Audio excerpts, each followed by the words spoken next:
자, 해서 계약은 어떻게 준비를 해서 성립을 한 다음에 이행을 한다라고 했죠. 자, 그 중에 청약과 승낙은 뭐? 성립에 관련된 거예요. 성립해서 요거를 보기 전에 무역계약의 낙성계약이라는 특성이 있어요. 낙성계약. 무역계약의 특징 중에 하나가 낙성계약, consensual contract라고 해서 조금 이제 뒤에 상권 책에 나오는 개념인데요. 이게 뭐냐? 양자의 의사 표현만 있으면 무역계약은 성립이 된다라는 거죠. 그래서 뭐 무역계약을 하게 되면은 매도인은 물건을 주고 매수인은 대금 결제를 해야 하는데 무역계약은 어떠한 뭐랄까 조건이 없어요. 물건을 줘야만 뭐 계약이 성립해라던가 아니면은 물건에 대해서 소유권을 이전해야만 계약이 성립해 이런 게 아무것도 없다라는 거예요. 그저 매도인이나 매수인 서로 간에 청약이라는 의사표현과 승낙이라는 의사표현이 있으면은 계약은 성립한다라는 것이 무역계약의 낙성계약으로서의 특징이다라고 할 수 있겠고요. 그렇기 때문에 청약이 유효한 청약인지 승낙이 유효한 승낙인지 여부가 매우 중요하다라는 거예요. 그래서 그게 그렇게까지 중요해요? 왜냐하면 어떤 경우가 있을 수 있냐?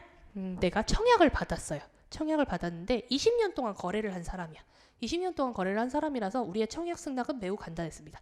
그냥 전화해서 야 사과 10박스 하면은 가격도 정해져 있고요. 운송 방식도 정해져 있고요. 모든 게 다 정해져 있어요. 걔랑 나는 20년 동안 계약을 했었기 때문에. 그래서 오늘도 전화를 받았어요. 전화를 받아서 야 사과 10박스 이래가지고 그래 사과 10박스를 준비해가지고 물건을 배에 실었어요.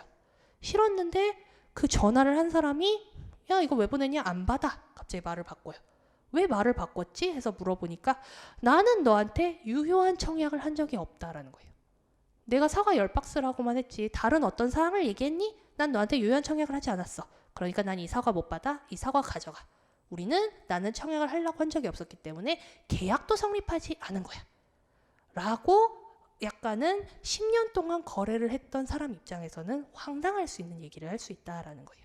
그렇기 때문에 유효한 청약이 있었고 유효한 승낙이 있었기 때문에 계약이 있었다라는 계약의 존재를 확인하기 위해 CISG 14조에서 24조까지 유효한 청약은 어떤 건지 유효한 승낙은 어떤 것인지 세세하게 정해놨다라는 거 봐주시면 되겠고요.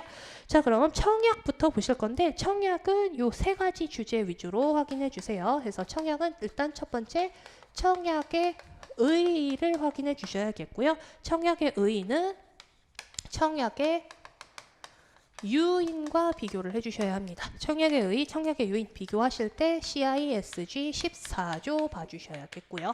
요거는 따로 적어 놓으시고 나중에 공부할 때 활용해 주세요. 두 번째로 볼 거는 청약의 종류를 봐주셔야겠고요. 이 청약의 종류를 공부할 때 확정 청약의 정의에 대해서 정확하게 확인해 주셔야 돼요.